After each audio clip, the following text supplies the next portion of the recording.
What's up, storytellers? Welcome back to In Between the Scenes, your go to place where we dive into films, that make us question life, faith, or sometimes reality itself. Yeah, today we set sail on a story of spirituality, survival, and one unforgettable Bengal tiger named Richard Parker.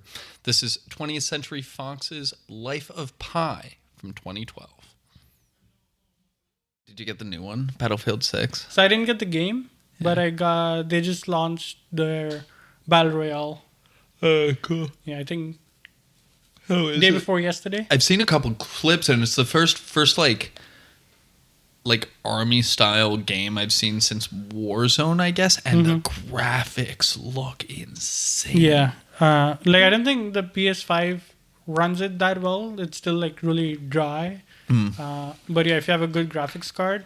But I think the game is super cinematic. Yeah. They have It always has been. The zone is super cool. It's just fire. What do you mean? It's just like everything's on fire. Everything There's is a on ring of fire. Yeah, so just a ring of fire that's closing down, and it's the moment it's not like all other battle royales that you can spend time in the zone, going back in and then heal up. Yeah. The moment you're in the zone, you're dead. No shit. Wow, really? Yeah. Cool. And then how many people in the lobby? 100, 150? I've not checked that. Yeah. At least 100. Yeah. Imagine, especially in quads. Revives? So you get a free revive the first time you die. Yeah, that's good. And then you can be brought back from redeploy stations. Yeah. Battle Royale is free? Mm-hmm. Dude, this is cross-compatible? Really cool game. Huh? Cross-compatible? Oh yeah. I gotta go get my PC fixed. Yeah. I was playing with a buddy of mine who I used to play Warzone with. And we used to really sweat together during COVID. He was the PC player, I was the console. He was tenfold better than me, and then I PC used to just chase around him, and then I got kind of as good as him. Yeah. And then it was great. Then when I used to play with my console players, dude, I was the king. I remember watching you in some games. You were quite good at it. Yeah, Warzone. Did you ever do much Fortnite? Fortnite was fun. So Fortnite was the first battle royale I ever played. I got it on my old 2016 MacBook, and it was super bad quality. Then I played it on an Xbox that my buddy used to own, and then he'd gone away for Christmas, so I got a 1 month plan on the Xbox Live. Oh yeah. And then I played that for one winter. Didn't really get a hang on the building part, and that's the problem. Once that skill gap with the building, it killed it for me. Yeah, and then I played Apex, and I was hooked, and I was like, "This is so much better."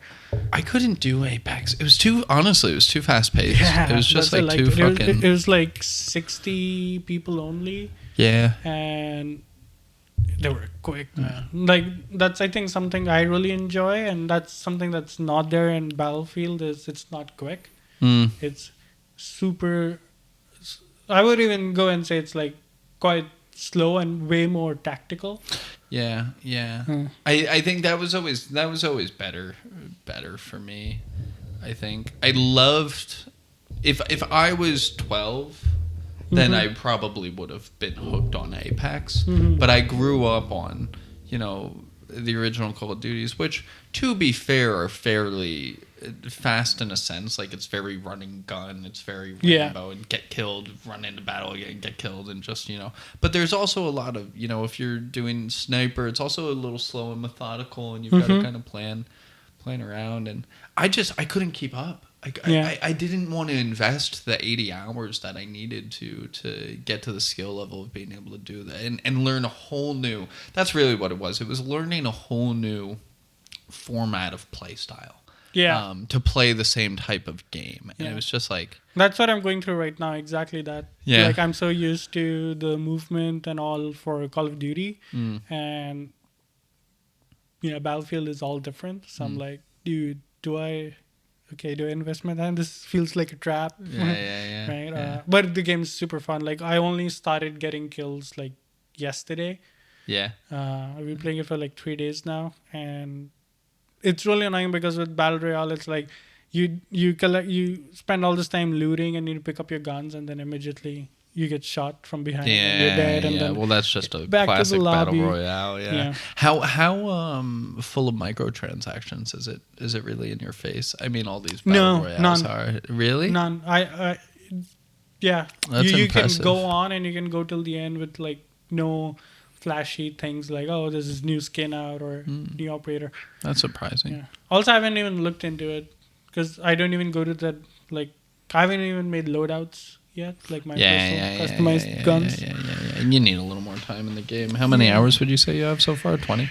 No. 20, 30? No, 10. Oh, wow. Oh, brand fucking new. Yeah. Like 3 days. Yeah, 3 days. This is for a couple of hours with Buddy. Yeah. And I'm like, okay, Yeah. I would get into it. But it's really nice. Like, once you start getting kills, you're like, oh, dude, am I actually good at this? Yeah.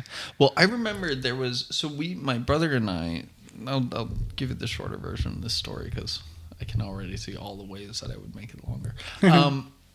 We grew up on Call of Duty, and then Mike got Battlefield. I didn't love it at first, and for partly the same reason. I think it was like time to kill. You had to be better. I feel like a better player to do well in Battlefield, and there was more strategy. That was very slow. It was much more methodical and they incorporated a lot of things like bullet drop, and so it was a really cool game. But it didn't quite grab me. But I went back 3 or 4 years later, and when I look back in fondness of a game where it was like there was something about the degree of satisfaction for like a kill, everything from the sounds to the way the score popped up to the way you increased score of a kill by like you got more points out of a headshot and things of that nature. And they did that in Call of Duty as well, but there was just something different about Battlefield. And when I look back on my time playing Battlefield, there was something about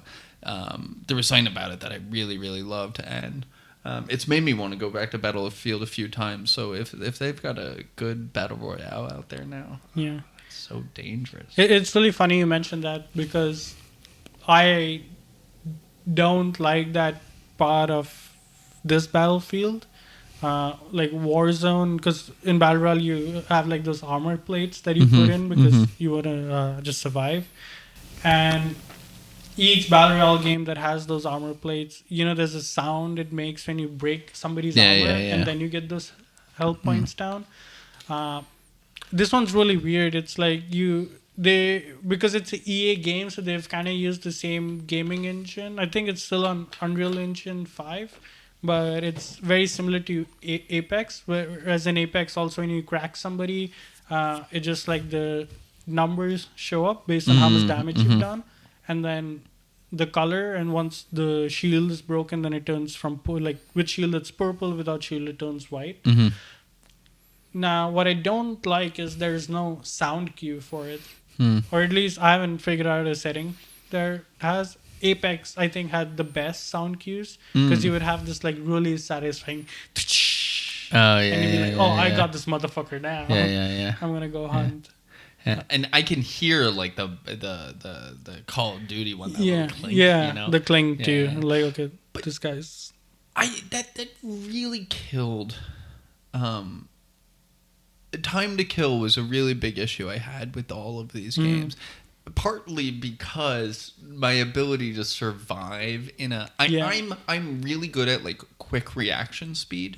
So when it comes to like turning a corner and I see someone, I can get my crosshairs on that person really, really well.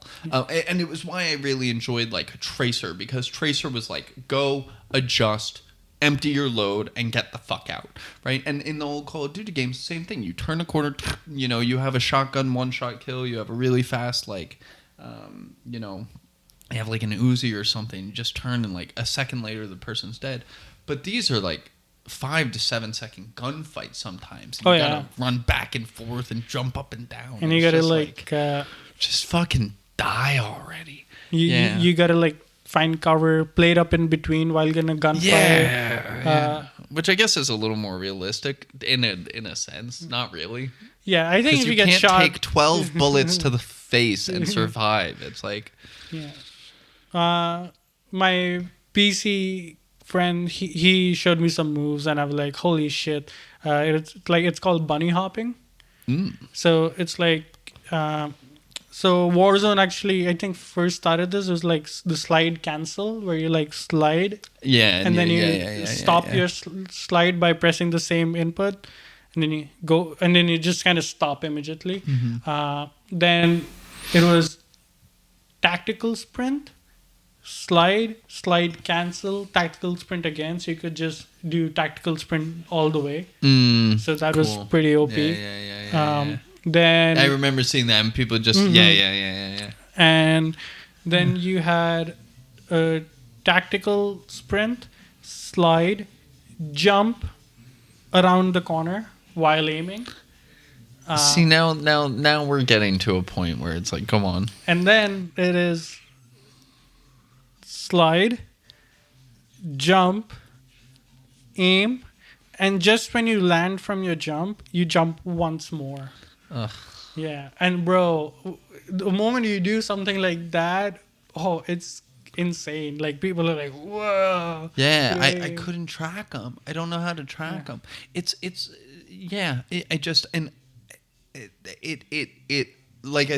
purely because I'm bad that I don't enjoy it. I'm not even going to go out and say, like, I don't like the mechanic. I don't enjoy the game. I think, sure, why not, you know? But I suck, so I don't like it. I don't like it as much. Yeah. I usually survive the most with drop shots. Just immediately fall into prone and shoot. And honestly, even those people like who jump and all, drop shot them. They're like, what? And they call you like a noob for drop shot. You're like, hey, it worked. It works. You're a noob for fucking jumping around. Yeah, they did that in Black Ops 2 as well, where you could do wall running. I just never really liked it. I feel that's when, for me, COD started dropping. Yeah, it is the 100%. The campaigns went shit. The zombies started also falling down. They kind of made a comeback with World War II zombies. Like, they came out with Call of Duty World War II. That was a fun game, man. If you did a headshot, you would see their helmets just fly on. Oh, yeah. So all I did was like pick up a Car 98 and just like go headshotting people. Oh, great gun. Did you play Call of Duty Ghosts? No, never. I never owned it. Did you ever do the zombies on that, where it was aliens? No. It was so much fun. Yeah. It was honestly one of my. It's kind of, honestly, thinking about it. Did you ever play?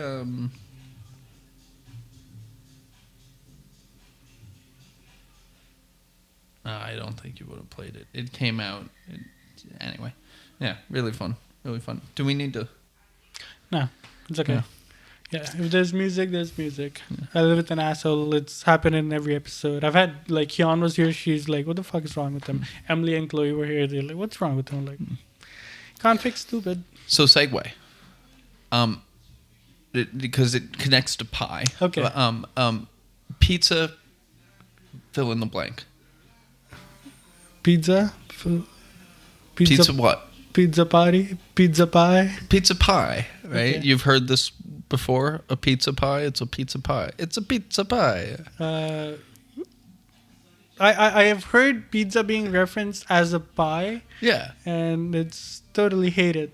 You don't like that? Yeah, no. Why? So I got in a debate with Selene the other day about this, and it's a pizza pie. It's a pie. It is supposed to be a pie, and everything about it is a pie. But calling it a pie, I think, is criminal.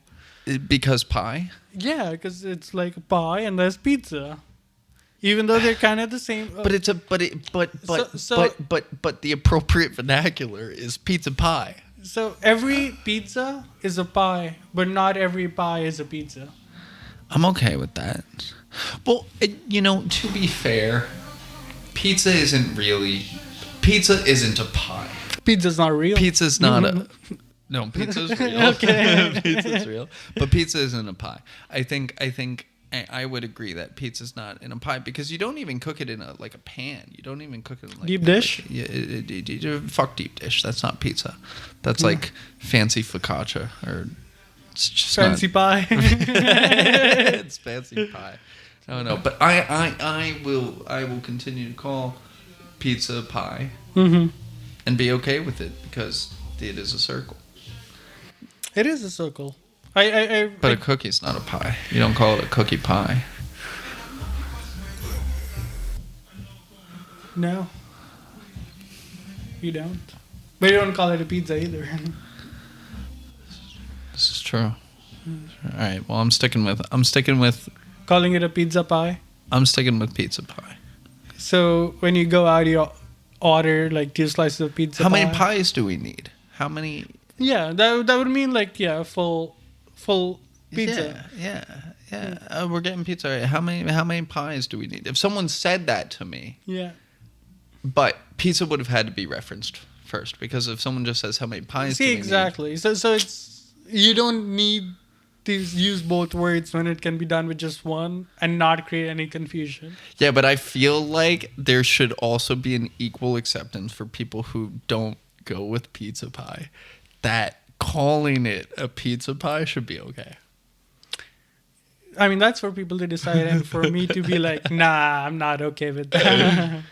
I like pizza pie. I think it's all right. Yeah. How do you like Life of Pi? Life of Pi. Dude, great. It's a good movie. Yeah. Do you know what pi stands for? Yeah, it is the ratio of a circle's circumference divided by its diameter. Yeah, did not know that until I saw this movie recently. Yeah, I was like, whoa, that makes so much sense. I always just like 3.14, 3.14, 3.14. How many digits can you get in? 14. Dude. Right. I know I'm Indian and I'm supposed to be like piscine. I thought you were piscine. Who knows? I was pissing earlier, but no, never. Because one of the coolest things I found out doing maths in school and university was if you have an answer that requires you to multiply something with pi and then get a number, you don't actually have to do the mathematics. You just write something and just make the symbol next to it. It counts and I'm like, sick. Yeah. And all you need to know is like, okay, 3.14, good enough. Yeah. Sure. But that was when do you use pi as a factor in a mathematical formula? Finding angles. Okay. So that's why I failed geometry. Yeah, finding angles in a circle, doing volume and perimeter around like a specific area in the circle itself. Say you're doing like volume of a container, so you lose it there. So like a cylinder, yeah. And then you get differentiation into it when you do like anything that is changing at a specific rate.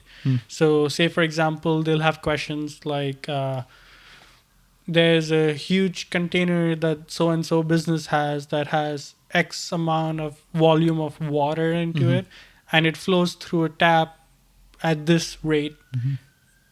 Then you need to figure out how much time it will take to fill a bucket of this and how many buckets of it you can fill. So then you use like the rate at which the water is flowing. You kind of use that and use differentiation. But that's where finding the volume of the bucket and the volume of the container, the big water container is... That's going to be your main metric of measurement. Yeah. So that's going to be... Okay. No. Cool. Yeah, I never got to that point in math. I didn't get 4th year math. We had algebra. Dude, the rest of the world is so far behind when it comes to like things like that. Yeah. Because we start doing university level math in 9th and 10th. What do you do trig?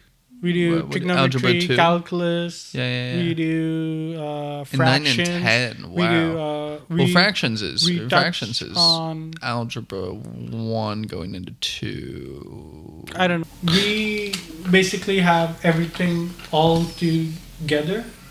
We do certain sections, like we'll do like vectors. We'll do what is the other thing after vectors? You do like the one where you have all these like brackets. I think Parentheses? We didn't get to vectors. I don't even know what a fucking vector is. Yeah, vector is what you use when you do digital animation, because it's all about like finding points on an X and Y axis, and vectors help you decide how much, kind of like the behavior of a line. And yeah, we used to do that, but we never got too deep into it. We always just each year would learn just a little bit more about it. And that's how it is. Like, you just learn a little bit deeper into the thing. And then as you grow older, you do the same thing, but now it's combined with other aspects of mathematics. So it's like doing fractions, but now you also have like sine and cosine and tan. We were doing that. Yeah. And it's like, bro, I hated math so much. I loved math when it revolved. I was really good at math when it up until algebra, but everything after algebra, like I just like once I started getting into complex fractions and complex decimals, I started to break down. But understanding like I guess I'm talking really basic math, but understanding how to read formulas and like understanding the placement of variables and everything. I think like I would have been good at code if it didn't piss me off so much. Yeah. When it just like started to break on me. Yeah. I think that's part of just being a coder. You know, you 90% of the time it just doesn't work. Till you're like, oh shit, I missed the most easy basic thing. Yeah, and you gotta go fucking hunt for it. But when tech doesn't do the job that it's supposed to do, nothing pisses me off more. Yeah, I agree with that. Yeah. Especially when you're like, I trusted in you. You were supposed to bring it's balance. Like, just like follow this step and then go here and then go here and then look at that setting. It's like, but that setting's not there. So what the fuck, man? Yeah, no, drive me nuts. Yeah, for me, mathematics was really fun. I used to have this really hot teacher, and I was super into math, and I aced it in 9th and 10th. And then I had the most annoying, ugliest teacher in 11th and 12th.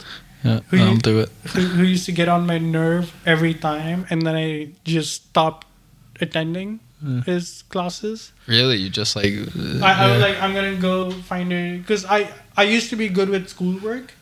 And so I had like a good reputation amongst teachers. So I would just be like, okay, can I just come do my projects with you? Because I did IB in 11th and 12th. So we have like a lot of like assignments apart from doing... regular schoolwork, like the regular curriculum. Yeah. And yeah, man, I would just be like, hey, I'm just gonna sit with you for the next 3 hours because I do not want to deal with that guy. No shit. I had one teacher that was like that. My math teachers were also very attractive. Always the attractive women that I knew that were my teachers were my math teachers. Smart lady, hell yeah. Yeah, fucking please. Right. And a Spanish teacher. That's why I really sucked at math when I got to uni. Because for me, math became less about like, oh, I don't understand it. I don't want to understand it. That's weird though, because you like economics. Yeah. And this is what really pissed me off, because I really like economics, but one part of economics is like really heavily math related. But it doesn't have to be. So it's like there's the theoretical side, and then there's the practical side. The practical is where you would actually get a lot of mathematics, and that's where you get your differentiation, because they're teaching you how to find like the area under the graph and everything. But I don't want to do that. It's more about like, oh, I want to know like how things are reacting and kind of go more on the sentiment than go like, oh, these are the numbers, and then try and make sense of those. Yeah, understanding the implications in the real world rather than playing around with the math of it all. Yeah. I don't want to find the numbers. Effect. I want to do like find what do these numbers actually mean for whoever's getting them. Yeah. And thinking about that stuff is really, I mean, very fun. You can think about it for hours. So much. And one thing I loved about economics and why I decided to do it was it's not a linear solution ever. It's always I think it's the only subject that teaches you rationality, because it never, like in math, it's like it's either a 0 or it's a 1. The numbers, you don't have space to like, oh, but this is what I believe and this is my reasoning, and if I can give a good enough reasoning, then my point has some weight behind it.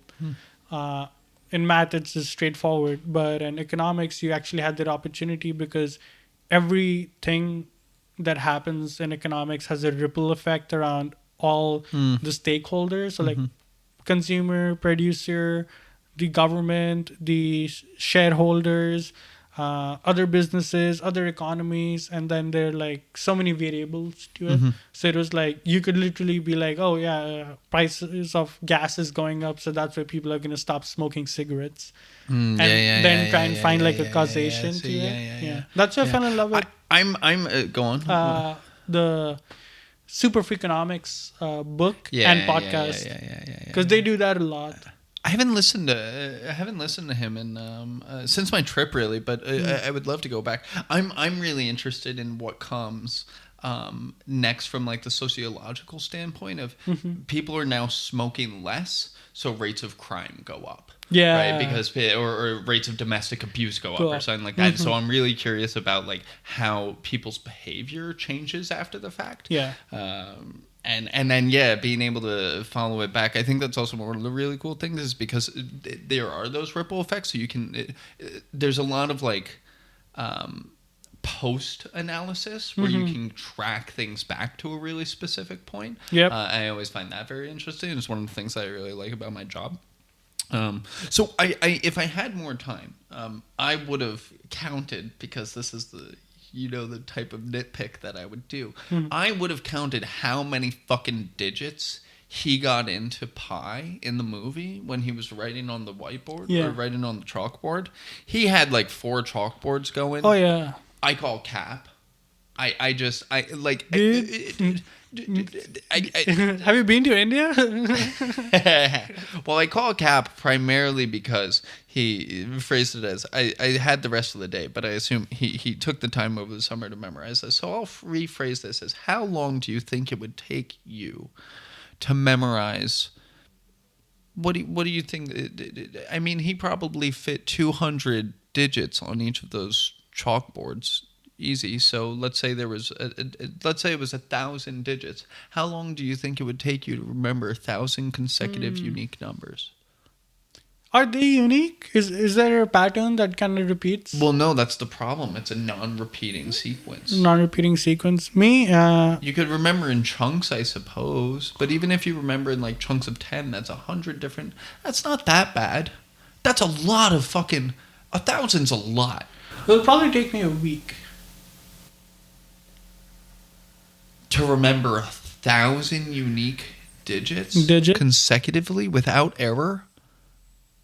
I'll probably make errors, but I would like to believe I could do it in a week.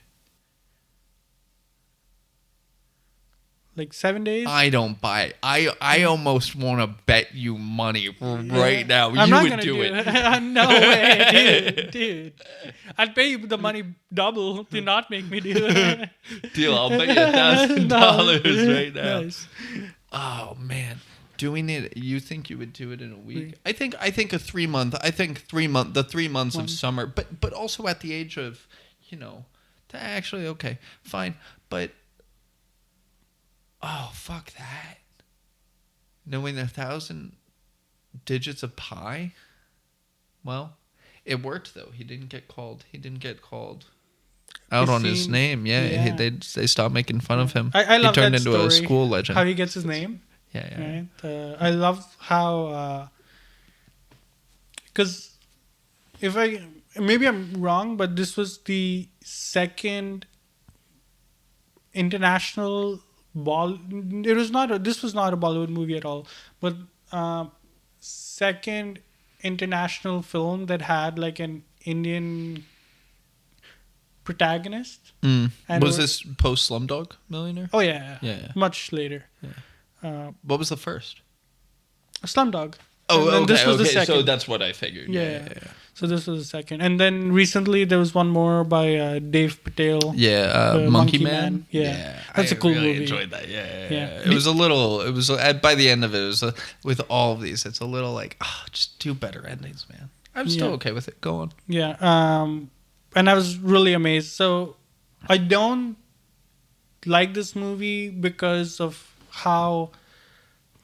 It's India, but it's done like a really good representation of showing like Indian actors and Indian characters, instead of just having a casual Apu from The Simpsons. Yeah. But also the story, man. The story is just like so beautiful and calm, and just having that touch of like culture, right? Because I think that's what makes the movie really fun for me is, I have this this is about this specific component or a culture that just exists in some part of the world. Again, something I've repeated before is like movies being like my periscope into the world somewhere. Yeah. And so being like, holy shit, I don't know how life in Pondicherry would have been when the French came and left behind. Yeah. Have you been to that part of India? No. Where is it exactly? Sorry, Mom. Sorry, Dad. I think it's on the. He was good at geometry, not geography. No, this is the west. So on the southeast side. Southeast, east is on the right, right? Southeast would be on the. Yes. I mean, it depends where you're standing. If you're standing over in Japan, it's. Yeah. I mean, duh. But yeah. And it's not like a Pondicherry. I don't think it's like a. Oh no, maybe it is a province. So Google that. Let's find out. Yeah, this is why I need a producer who sits here with the laptop and gives us the information as we need it. Yeah, you had it. I think it's on the southeast. Yeah, totally. Dude, told you. I didn't even hesitate. Yeah, honestly, almost exactly where I imagined you were speaking about. Yeah. And it's in Tamil Nadu. Tamil Nadu, yeah. Yeah, sure. Yeah, so I agree with you, and I thought the cultural elements. So you said the story, and I think the story breaks up really well into like 3, but also kind of 4 chapters, which is the introduction where he's setting the stage, and I think like I really enjoyed the way they introduce and set the stage, and like the narrator, how we're being told this story as a dialogue between him as an adult. Pi as an adult, and then the author who's come to hear his story. So you've got that first chapter, and then you've got that next chapter where you're kind of, it's him adapting to the fact that he's now in this survival situation. Third chapter being him taking control of his survival situation, and that's and isn't a chapter. But then the last chapter kind of being like, okay, post now we're back to reality, we're back to present time, what happened after he survived and after he was saved. But yeah, I really liked the cultural representation of, and I don't know so much if it's relates directly culturally to what a standard Indian family would have. Yeah. I mean, I'm not from there. You can probably speak to that more. But just how they taught, how he was exposed to religion, and like at least the culture of his family, I felt was really well presented in terms of like just the lessons that the dad wanted to teach him, and I felt like some of the life that he was exposed to, and some of those lessons were very different culturally, and so it was, I thought the depiction of that just felt very realistic, but also wholesome. And maybe you can speak a little to it in terms of like how well do you feel it was representative of typical upbringing and culture in India? One thing I really enjoyed about this movie is how naturally it kind of just touches into the different religions that Pai goes through, as well as just how good of a job the movie has done to kind of capture how life is growing up in those areas. Yeah, and I really I just loved how wholesome the family was. It felt, and there was a scene about him when he was meeting his love interest at the start of the movie that I'll come back to. But yeah, I felt that like the initial exposure to religion was really, really good. They had that line early in the movie. I wish I could quote it exactly, but saying like, your most people's religion is the one they're first exposed to based on where they're born or how they're born, and I've always kind of held that opinion. It's been one of the biggest reasons why I never followed any specific religion. But he said that thing about there being 33 million gods in the Hindu religion, which shocked me. You were saying that was true.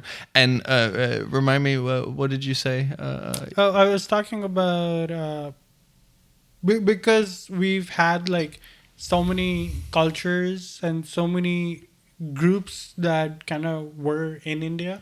It's been like, we had the Mughal Empire that was all Islam. We had the Portuguese, the French that came when they were taking over the world, and they got like Christianity. Hinduism was obviously originated from there. And then you also had Buddhism that kind of slipped in from the southeast, other parts of Asia. And so it's kind of like a melting pot for not only like cultures, but also religion. And so not only everybody has like their own God that they follow. Like you said, it's the first religion you see when you grow up. But there's just so many different religions that have been created from like the same one. Like just in Hinduism, there are like different gods and they do different things.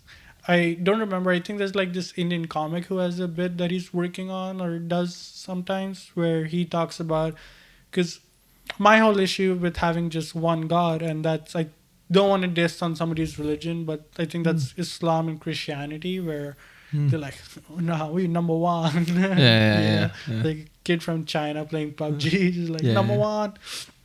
But if you have different problems, you want to go to like a different expert for different problems instead of just depending on one guy to fix everything. And so with him, that natural progression of him like learning Hinduism through his mom, because that's her only tie that she has from her to her family. Yeah. To randomly going to a village and his brother's like, hey, go drink water from there. The Catholic like, church. Yeah, that's a church. And he's like, dude, Jesus kind of rocks, man. Yeah. Dude, honestly, apart from, like, I'm not a religious person, but when it comes to, like, content, I think Jesus is pretty cool. He shows up, pretty cool. I don't even want to say why he's cool, but it's just like every time I'm stuck, I'm like, do what Jesus would, and and it's so funny because it sounds so preachy, and so many people like live the life being like, dude, you gotta do what Jesus does. Yeah, I don't want to go too deep into the religion wormhole, but I like what you said about having a number of different gods to go to depending on your problem. I think that's really cool. I think it is both simpler and also more believable that there be one God, but one creator rather. Like I think like a singular creator, and then if gods have risen through the forces of nature over the time, there's a god of nature, Mother Nature, a god of lightning like in Greek mythology, or a god of the fucking jungle. His name's Tarzan, whoever it may be. I can understand that, but it makes more sense to me that I'm not religious either, but that there would be an individual creator, right? You don't have like a fucking round table of the kings, people, queens like sitting together and fucking that's what Greek mythology is all about. It's the kings and queens that sit on this table, and that's in Valhalla, and you die in battle, and then you get to have meal with the gods. Right, and they are the creators of the world and the forces of nature. Exactly. But where do they come from? Who created them? Their parents, who were gods. Yeah, but who created them? Like, who's who's the creator? Well, that seems like a flawed story. Well, so is the Big Bang.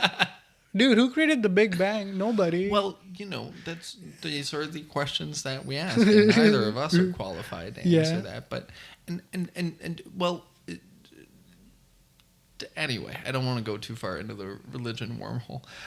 But yes, I think in terms of the movie, I thought I really liked how they introduced his own spiritual journey. I loved the conversation around the dinner table. And we were talking about the different chapters in the movie, and I think in the first chapter, I really appreciated the building of the story, and we learned kind of in that short time a lot about this kid and his values. And I thought one of the most genuine scenes of a love connection ever that I've seen is when he gets caught following the girls, and then they call him out. It's like, why are you following me? And he just comes with like this genuine question of like, what does this mean? And it was just such a like it was a very genuine dialogue, and he was just so innocent. He was curious, and he had been paying attention, and he was doing all the thing, and then he had thought about it, and then he posed this question,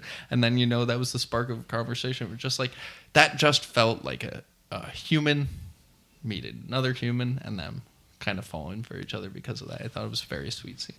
I was really happy to see that side too, because that's a big part of India, like in the culture, each culture having like their own folk dances, like how Irish people have their dance. I see a lot of resemblance in like Irish and like India with its like history with colonialism and language and fight for freedom of expression there. But yeah, just the thing that scene does, which I don't see a lot of movies these days have, is a humanizing component. It really makes you understand not only an exposition for the character, but it actually humanizes the experience of the character, and you find it so relatable that you're like, dude, totally. I've been to like, I know like white girls don't do like Bharatanatyam. Whoa, I missed that whole. White girls don't what? Don't do Bharatanatyam. That's the dance. Okay. Right? I was like, for a second there, it sounded like you were speaking another language. Yeah, pretty much. Enough. And yeah, it's a very, like you said, right? It's a very human aspect of just seeing something that you're curious about.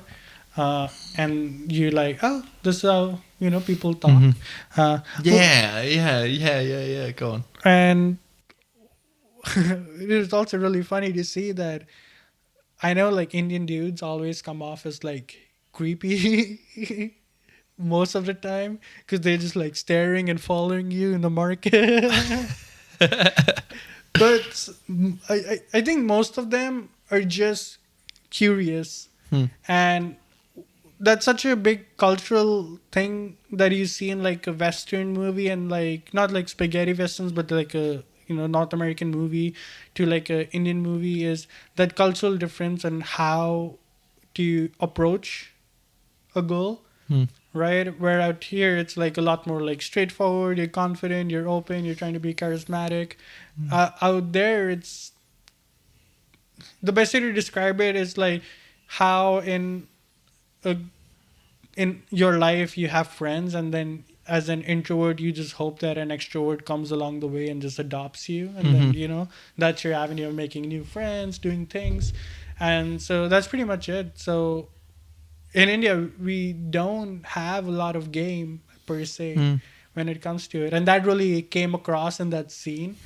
But also the fact that he wasn't really trying to understand. Yeah, that's what I loved. Yeah. Yeah. Because my That's why first I felt genuine, thought was the lotus was like, because she was the only one who did the lotus, so it's like her heart is like hiding in the forest or something okay. like that. Yeah. There's some imagery to it that I'm incapable of yeah.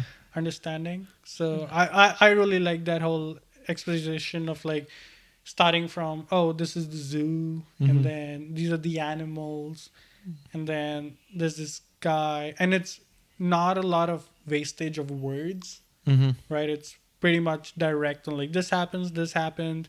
I found these religions, and then I found, ooh, the best religion of all, woman.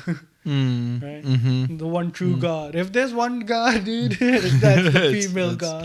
That's the female God. Amen. All right. Well, going in. So now we come in the second chapter. So I think this is really where the cinematic side of the movie starts, and I felt one of the most cinematic scenes of the movie was when the ship was going down. I thought it was like just such a powerful, 5-6 minutes. And I'm curious, because you normally do a lot of research. Do you know how they filmed him in the boat when the boat was drowning and he was going back and searching for his parents, and just that whole even just a few minutes, but him swimming underwater and then opening the doors and the water rushing in? Do you know how they filmed that? That whole I think it's called, I'm gonna misword it, a gimbal. And gimbal is, I think, like, I don't remember, it's like a crane that has like the camera on it. But essentially what they did was they built like a huge, that part of the ship where he just walks out when he uses a thunder. Yeah. So that's all in like a separate room that they created. Or maybe they created it in there as well. But then they build, basically, say, imagine this living room space. It's a huge metal redesign of that section of the ship that they've lifted up on levers, and they just rock back and forth. No kidding. And it's like they have jets of water that's coming on him, this rain that's coming on him that they've artificially created. And it's all like a set design that they've made from scratch. And once he gets into the water, it's actually the director who made like a huge, because a lot of this movie is also shot in Taiwan. Because I think the director is Chinese, and he basically built like a huge water tank, and then had the boat in it, and had this guy. That's what I figured. Yeah, go on. And then they went and designed each wave in that scene on VFX. Okay. Yeah. So, and remind me the difference between VFX and CGI. CGI is when you're so VFX is part of CGI, and then CGI is basically, say, VFX can be any visual effect that you're adding to it, but usually when you're doing like CGI, you're prepping up the shot of that scene, keeping in mind, I'm gonna have this wall rumble, and I can just go and put a filter on this of a wall that's gonna break apart, or I can actually get like, a wall that is like made of these blocks and it's all blue or green screened, and then it just like falls apart. Sure. Yeah. Okay, and so I have to imagine. I mean, and also the tiger, the entire film, I imagine, was VFX. Oh yeah, they used 4 real tigers to kind of study the mannerism. So well done. Bro, Holy shit. the fact that this movie came out in 2012 Yeah. and we had Avatar come out in 2008, I think,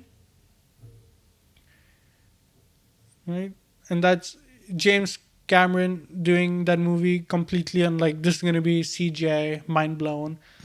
But this movie found like this is my favorite CGI, which is like making it look realistic, even though it's not. Right, and it's like it's not like a hypothetical thing that you created or like sci-fi. They have to play with real world elements. Yeah. And I think the artists who did this, they're the ones who get all the credit for it, because I know like it's can be like so hard to come up with like each strand on the tiger, each like the yawns, the neck movement, and it requires so much patience because just imagine like they have to have different waves behind the tiger in the water.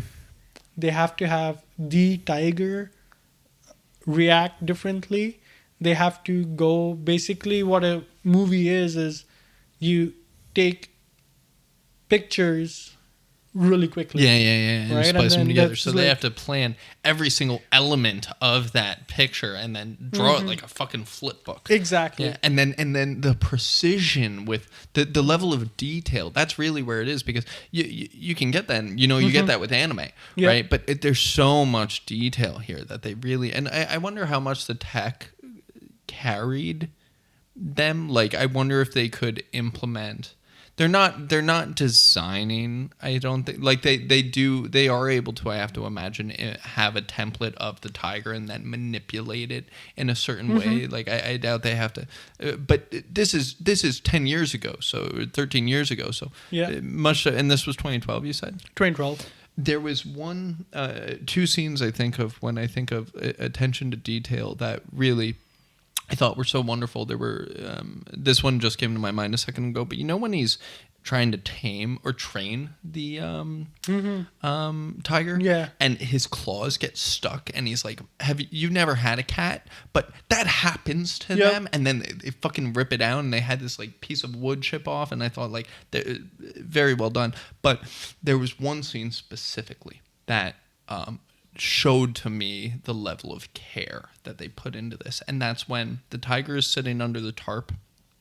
He lifts it up and he's staring the tiger in his face, and you can see the reflection of the opening of the tarp and the boat and the light in the tiger's eye, and it wasn't even really there. Like I only noticed it after like 3 or 4 seconds. You could tell it was there. I'll ask you, did you happen to see that? No. So it wasn't such a primary part of the scene that it had to be there. And that's the type of thing that, how I get really nitpicky about continuity errors? That's the exact type of thing that people miss. Yep. And they didn't. And they designed it perfectly. Yeah. And that gave me an enormous amount of respect for the film. Just that one little piece of detail.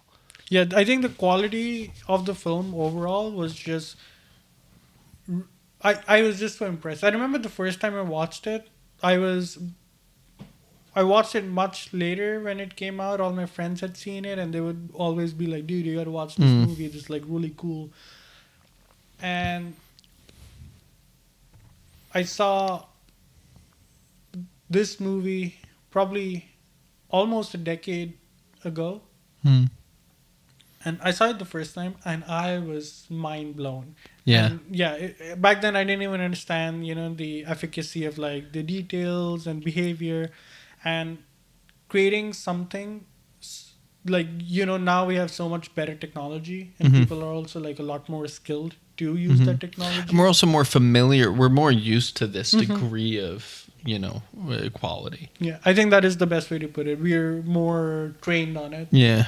And to go back and see, because one thing, we see movies like Planet of the Apes, Godzilla, Ugh, don't even mention that fucking movie. King Kong, That's the Anaconda, yeah. those piranha Jurassic movies, Jurassic Park, Piranha movies. yeah. So yeah. yeah, so essentially how Anaconda is there as a movie, the huge big premise of like, oh, having like wild animals just slaughter human beings. And so that's what started that trend. I see like, what you're saying. That's got started by Anaconda because they were like, nobody's gonna watch this, but dude, so awesome. Fucking fire, fucking movie. That did you ever go to Blockbuster as a kid? Have you ever been in a Blockbuster? No. Do you know what it is? Yeah, it's where you go and buy movies and stuff. Yeah, and it's a movie store. It's a store for DVDs. And we would go into Blockbuster every now and then. It was a crazy memory. And Anaconda is one of the few movies I remember going and renting at a Blockbuster. And then we watched Anaconda at home. I was fucking young. I must have been 7. God. Anyway, fun little trip down memory lane there. I think I've seen Anaconda like 6 times. It used to show up so often on like one of the Should I watch channels. it again? Dude, I remember watching it like 6-7 years ago, and there was like the CGI was so shit I didn't want to watch it again. But it feels like, I'm just watching this crazy story. I know nothing's real. They don't just go out there and like kill people. Maybe I'll watch it tonight. Oh, they remade it. They're remaking. No, it's actually not that bad. They're doing it. It's coming out on Christmas of this year. They're doing like a comedy version of it. I saw the trailer like a few months ago. Yeah. And I'm kind of excited. It's going to be Paul Rudd and Jack Black. Yeah. So it's not going to be like a serious movie at all. Okay, I'm fine with that. With that. And the other one was 97. Yeah, holy shit, that's an old movie. Yeah, it was, I think it had Jennifer Lopez. Owen Wilson? Kilmer? Yeah. Jon Voight. Yeah. Wow, no shit. Oh, I was gonna say something. I have no idea what it was. Okay. Well, I'll go back to my point. Sorry. It was... We were talking about, these movies that have all these animals, right? And Life of Pi, I think, was the most accurate representation of a digital created animal on screen. Until I think Revenant did a bear, which was pretty insane. But most other times it's usually like, okay, it's like, a green screen lion walking around or something. Yeah. And you'd be like, damn. But it's like the hair, the whiskers, him hanging off the boat, the eyes, him when he goes in the... Richard Parker falls into the water. And he's just like looking up, trying to get back up on the boat. Oh, and he's like clawed onto the boat. Like, damn. Like, I wanted to give it a hug. I'm looking up photos of Stuart Little as my example of an animal that was well done, and I don't actually remember how well done it was. It was quite well done. That's pretty well done, and they got a lot of emotion in that little fucker, and that's 1999. That's the year I was born. Yeah, brother. So, but I think you're right. I think like this was a clear turning point in what was possible. Like a new benchmark. Yeah, it really was. Okay, this is not what's Avatar possible. was kind of like Avatar was that benchmark, I think, and then this kind of came. So after my whole the fact. argument with that is Avatar was all fictional. So it's a lot cooler and easier to make something randomly new. Yeah. Right? You just have like... Because what they did was like take different components of like different animals and combine them together and morph them. Not discrediting the work that the creators went behind to do it. And they did come out with like really cool... Like the horses, the rhinos, the elephants, the flying birds. Everything was like amazing. But to know, like, I know what a tiger looks like. oh, I know this is something's wrong with this on-screen tiger. Yeah. There was not a second of the film that didn't feel believable, and it didn't feel spot on and precise as fuck. Like it was just so well done. So I agree. I think that's a fair point. So they use this thing called pre-visualization. I think it's called pre-vez, and essentially what they do it's like a video game playthrough of the whole movie that they create. Because when you have a movie, obviously, so like centered on CGI,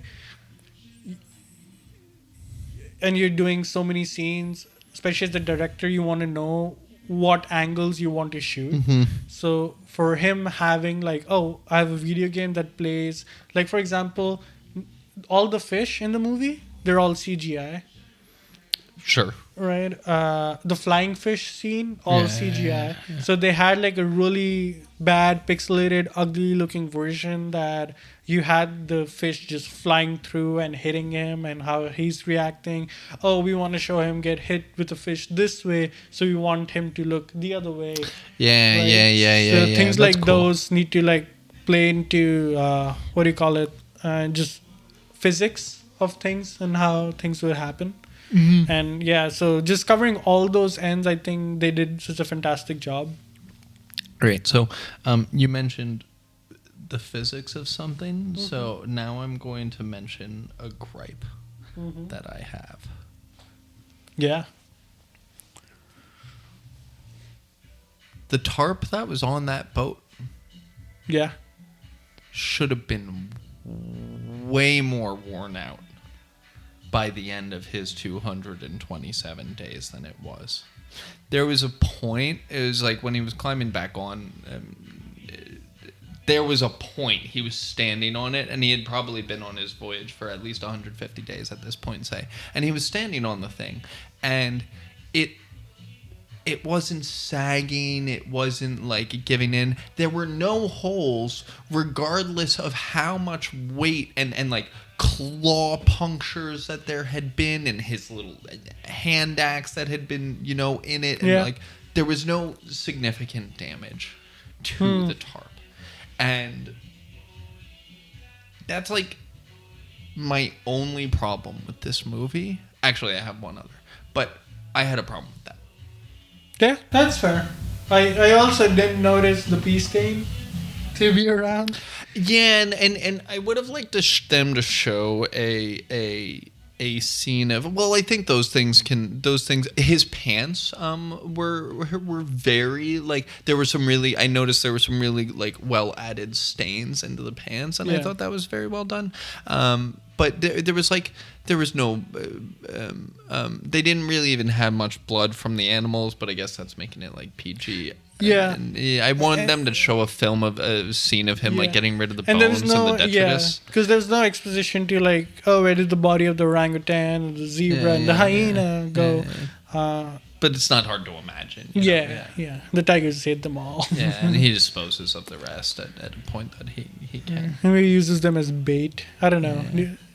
Dude, okay, do you think bananas float?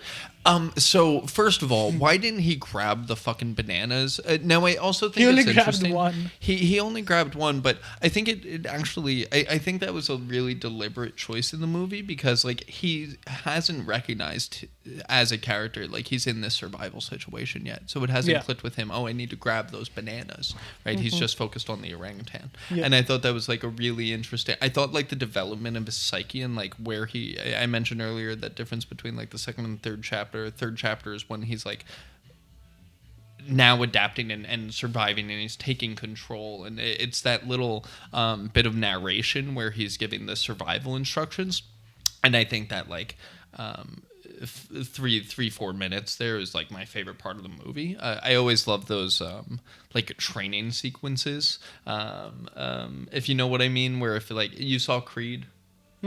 Yeah, any of these things where it's like he's been training and they show like a day and a half of his training, and and then it's like 3 minutes of just him training for like 2 months. Yeah. But it's all just the little cutaways. And I always love Yeah, those. no, those are great. And I think that's a really cool way of showing information to people. Yeah. And instead of being like, okay, now we just all watch him do this. Yeah, speed it up. Do this type Give of us things. the montage. Yeah, because his raft develops so well as time goes, right? He just starts with like one... is it called the floaty? The Life jacket. But it's not a jacket. It's You mean the life ring? The life ring. Yeah. Okay.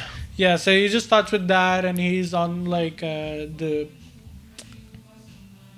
pole. I don't know boat terminology, but on that huge pole that extends on the edge of the boat. Huh? Oar. No, the oar is what you row with. Yeah. Right? No, not. What are you talking about? On his boat, there's like a long thing that he hangs himself. At the tip? Yeah. You're right. And also, The whatever shaft. happens to it. Huh? Whatever happens to it. I don't know. Maybe he takes it off. Maybe it's an extra oar that he maybe tied that's there. Maybe that's what he turns into the The spiky thing. the stick. yeah. That might be. Train the I don't know tiger. what that part of I don't know what that part is called. Nor do I know really what it would be for. I don't know. Maybe he doesn't attach that himself. No, it's there. I'm very curious now. I'd like to look that up. Anyway. Yeah, and I was like, yeah, and then he develops, then he adds those like flotation devices and like life jackets and ties them all together, and then he takes like the wooden planks from the storage containers and then adds them, and he's like, dude, you got a pretty sick boat now. and I really liked I liked his resourcefulness. So I have a couple questions for you, and these could be later, but I think it makes me think of a question, which is, how resourceful do you think you would have been? Like, how I thought the initial raft that he built with the life jackets and the netting and the life jackets stuffed inside, and then specifically the 3 oars that he had attached. Now, they didn't work, but he had the thought to put them there. And I don't think I would have had that thought personally with that. There's certain... I much better in the forest, but I thought there were some resourcefulness decisions that he made that like made a lot of sense, but were also equally ineffective because he doesn't know what he's doing yet and he hasn't had that time. But how resourceful do you think you would have been in that situation? I would have died with the ship. I can't you swim. You would have died with this. That's right. I always forget you can't swim. All right. Well, assuming you can. Assuming I can, I probably would have. Assuming I can, not that long, man. I think I'm really just water is not my forte. Yeah, I think anything when it comes to like water, being on a boat. I prefer being on land. That's my strength. Absolutely. The water, I don't know what's under there. I have zero idea about fishing. I have no knowledge. I'd probably like overeat all my rations. Probably, yeah. Right. I'll definitely try to drink my own piss because I'm stupid. Probably. But the resourceful he had about like, okay, I honestly, first of all, wouldn't have known where to look in a boat to find the things you need. And then I would have tried to like open everything up. And I'm not including having these wild animals also being there. Yeah. Right? That was the thing of the tarp was like, for me also that tarp created that barrier of like, dude, this is tiger, hyena, and orangutan. All 3 of them cannot climb a tarp. Yeah. Right. The orangutan, the zebra, I don't think would have had any need to get there. The orangutan was fine as is, but he probably should have gone on the tarp to escape from the Tiger. I mean, that makes sense. Yeah. The hyena kills the orangutan. Too. Yeah. But them not going on the tarp, like the tiger not being able to go onto the tarp, I actually buy that, especially because of how it affected his claws. I think after a certain point of hunger, he probably would have tried harder. Yeah, what happened to his jump that he had against the hyena, and then? Yeah, but I don't want to gripe too much on that, because then the tiger can't be on the boat, and and then the movies, No, so I'm gonna allow it. I don't want to ruin that. But that's one of my favorite things about this movie is that they cover it with like, oh, there's another version of this story where actually it was the sailor, the cook, my mom, and me. So actually, I decided against. Well, I would ask you,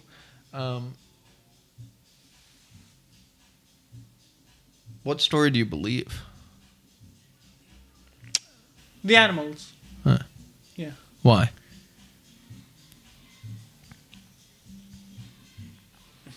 Why is a great question. I think more for the adventure part of it. Mm-hmm.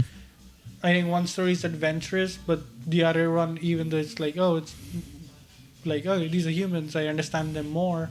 It's more, it's that's what also makes it more brutal, right? Like watching the cook kill somebody and then eat him and then eat your mom, right?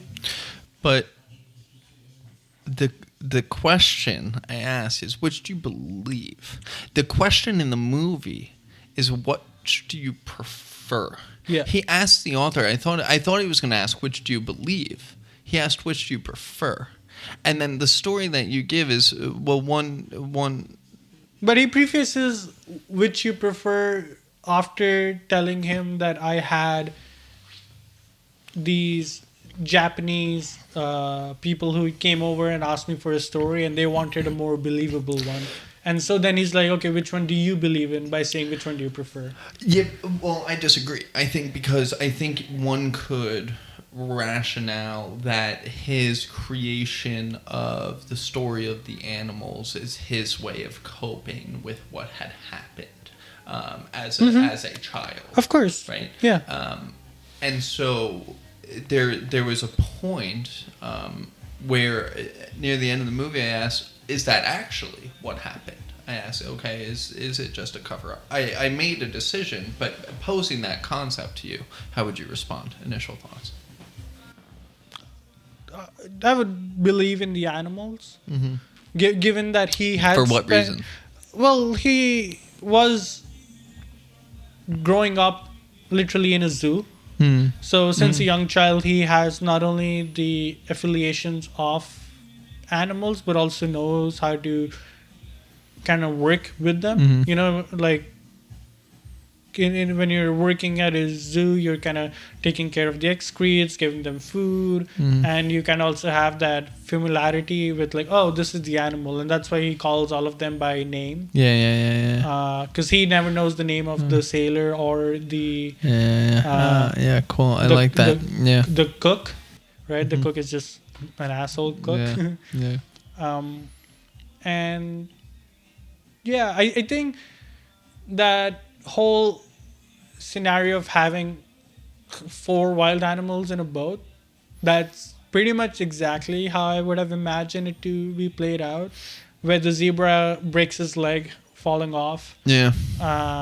Orangutan, that's why I asked, like, do you think bananas float?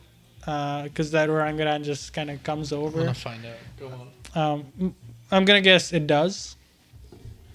I feel like it does too. I feel like it has to. Yeah, they gotta have like lower density. Maybe only when they're together. Yeah. Yes, they because they are less dense than water. Yeah. Huh, sick. I'm kind of a scientist myself. Yeah, and him being the lone survivor allows him to go through all these what do you call it, spiritual spiritual scenes, spiritual experiences that he goes through, where he's going on this back and forth with God, right? It's like, and that's really well shown by the director using like colors. It's like when it's blue, he's talking about like spirituality. When it's yellow, it's about like comfort and kind of danger at the same time. And then green is about hope and life. And that's when like he reaches that Meerkat Island and then goes from there. I really like that interpretation with the colors. Yeah. And so I feel the animals for sure. Yeah. What do you? So I agree with you, and I agree with you primarily because like for a minute there I was thinking, oh well, no, what if? But what really did it for me was in the end of describing the story, there were too many specific details that he added about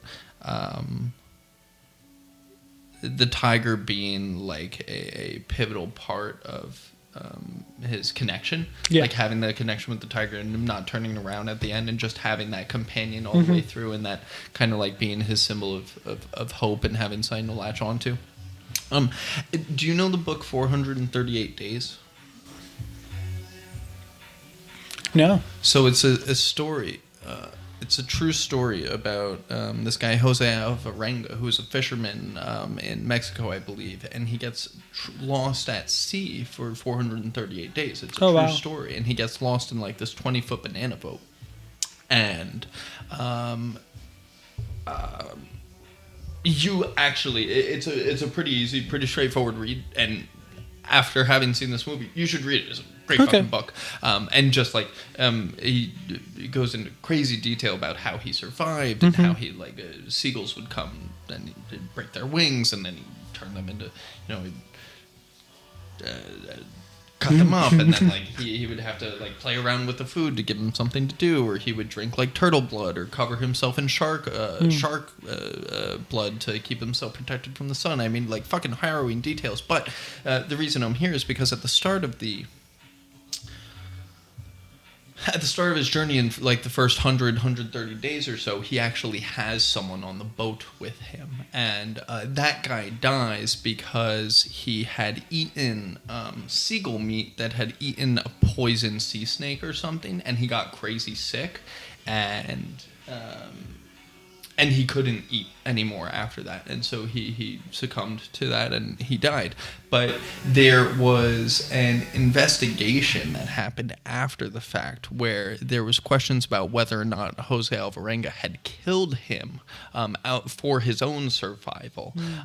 Now, the story that we're told is the one that he comes back with and is the one that is reported on, and that's the book that gets written, is his recounting of it. But then there was the secondary question of, wait, is that actually what happened? And so when we're posed with that question at the end of this film, I thought it was very interesting. So I thought it was nice to go back and forth between that. So you think you would have died? Yeah. I don't think I would have made it so far. How long do you think, assuming that you had the ability to survive, how long do you think your hope would have lasted?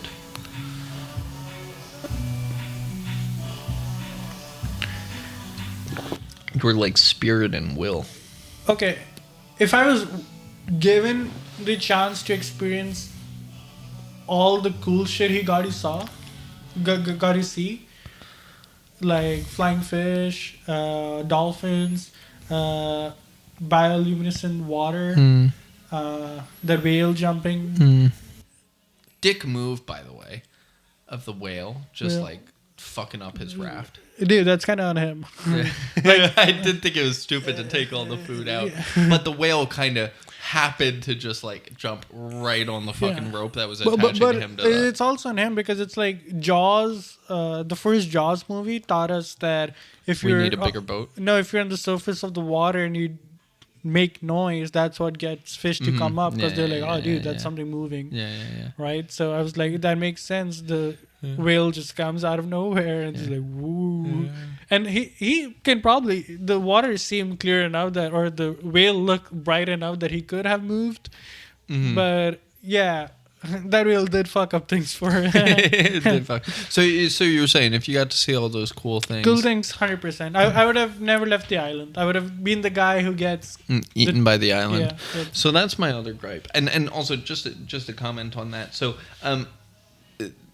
yeah, I think if you get to see a lot of that cool stuff, it keeps you in there, and I feel very similarly. But I think like one of the things that you get from reading this book is there's you really get to a degree an understanding of like how much suffering there is from really simple things. Yeah. Suffering from boredom and the hunger and the water, of course. But then it's also like there's a quote in this movie. I never thought you would. I can't find the exact quote, but how much joy you would get from just a simple bit of shade and the sun beating down on you in the ocean. The way that Jose Alvarenga bears it is he's got this like 5 or 6 foot like cooler that he has to curl up under a ball into, and that's how he escapes from the sun. But I mean, it's fucking miserable, and you're just there for 7 hours, right? It's fucking horrible, just baking. So there's a lot of and the suffering. Isolation too. Like you're by yourself. Well, you have a tiger. Worse. I would go fist fight the tiger. Hopefully it would kill me and then be like, haha. Yeah. Do you think you would have killed the tiger? Nah. I mean, it's impossible to ask these questions. He's like coming from like a zoo owner side. Mm-hmm. He's a vegetarian. And he has like he cries when he kills his first fish. Tuna, yeah. Right? The tuna. And I was like, dude, that's pretty natural. Mm-hmm. And that scene too is like so humanizing because it's like in like the West being vegetarian is just gay. Right? But it's like, no, there's like a whole country and a whole like group of people who just like, because in Southeast Asia also, you don't find like people being vegetarian that often. It's, I think, India is that's like interesting. One of the biggest vegetarian population, I would say. So that's a huge struggle that we face. Then when we come to like say Canada, like I eat meat, I go balls deep into like everything, but meat Probably wise, could have used. Still, you didn't. I think I'm digging myself a hole here. Yeah, but you're balls deep in that hole right now. Yeah, pretty much. And when I came here, I didn't really have an issue. But for a lot of international students that come to say like Canada, they struggle with like food options, right? And I won't even touch. I don't want to fight the vegans, so I'm gonna just let them be. But when you come from like a vegetarian like base, and then you have to like not only have to eat it, but you also have to kill it. Because he's been an animal lover, obviously, and he has that spirituality with God as well. So he understands the essence of like life and what it means for him, for the world, and going through different religions for sure. He's getting different perspective of like what life means in each religion. Like for some religion, it's like, oh, just you're meant to just do service for others. For one, it's like, oh, you got to be righteous. For one, it's like, you got to fuck everybody up. Yeah. You know, whatever. Be right with the life itself. You know, be right with the world. And and so him eating that fish is like so humanizing because every person who sees that kind of just puts themselves into that position. And one thing I feel to enjoy in like survival movies is something this movie had that the other movies don't, is that humanizing thing. Because each survival movie kind of brings up like, things like, oh, this was hard. I didn't have food. I didn't have resources. I had to be crafty. I kind of, hacked a few things around. A lot of it was luck that was on my side. But that ability to show the human part of it, dude, I was thinking about the last time I was having sex, and I'm never gonna have sex again, right? Like something 127 hours. that did really well, because then he's like seeing all his like images of his family members and everything in the last conversations he had with them. And so that scene would then make you feel like, yeah, when was the last time I spoke to my parents or like my friend? And so those relatable scenes, I think, do like a really good job of making you care.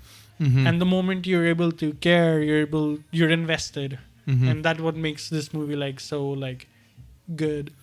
Yeah, I agree. And they had that line about hunger can change everything you thought you knew about yourself. And I thought it was just a very, very well placed line, and it kind of shows it was that thing that forced him to change. And yeah, I think, have you seen any of the following movies like Thirst, Fall, Frozen, and do any of those ring a bell?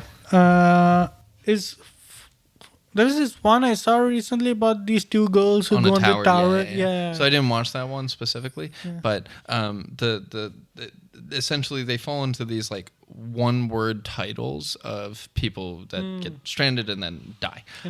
And they get so hung up on the suffering of the people and just like the torment. But I think, like you say, this does a really good job of like humanizing and relating you to the character and actually making you care. So now that brings me to gripe number 2, because you said it a little while ago, and now I feel like I have to touch on it. You said you would have been the guy who was killed by the island. Human-shaped carnivorous island kind of pissed me off. Not pissed me off, that's not, but it was just a little like... It didn't have to be shaped as a human.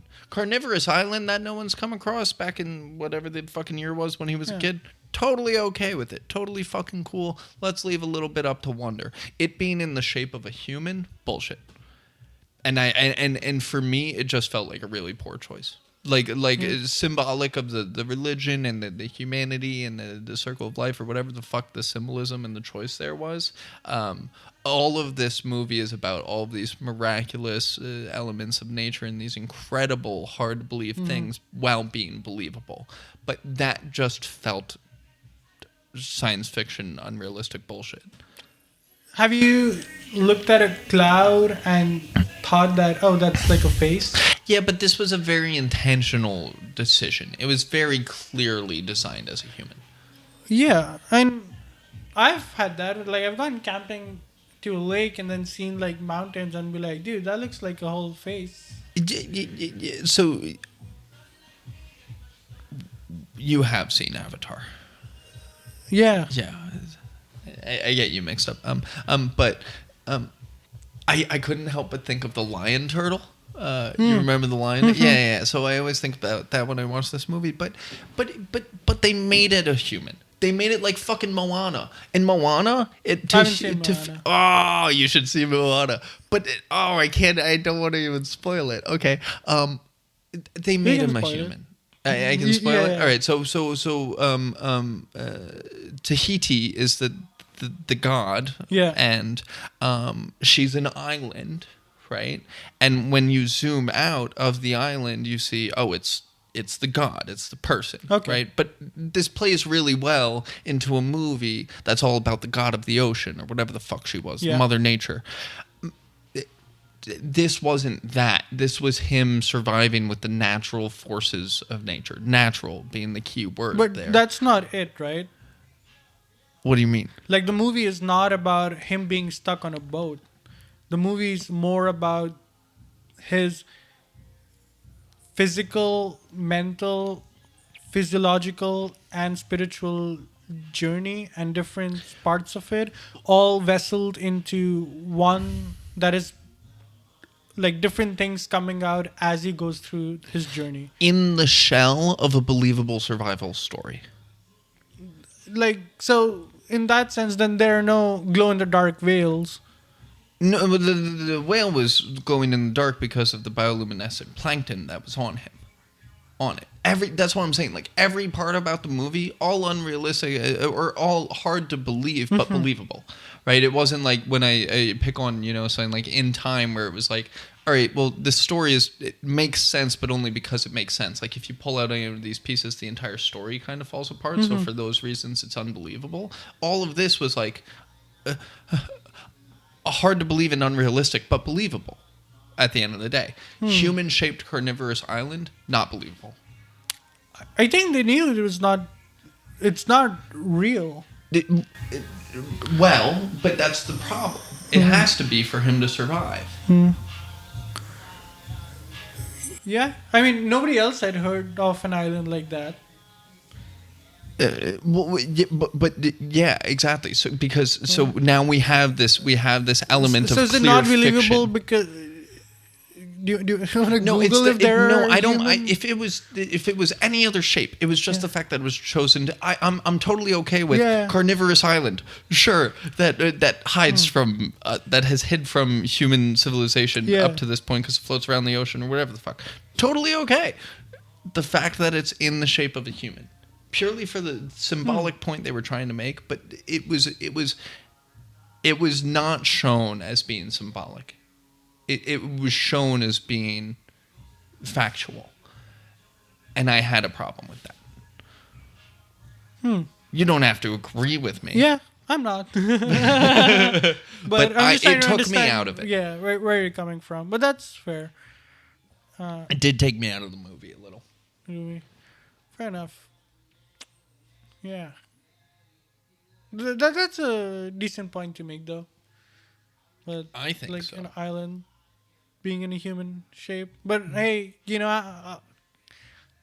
I guess I have a creative mind who looks at things and like, is that like You're a just human? easily fooled. Oh, 100%. How do you feel about the evolution of the relationship between him and the tiger?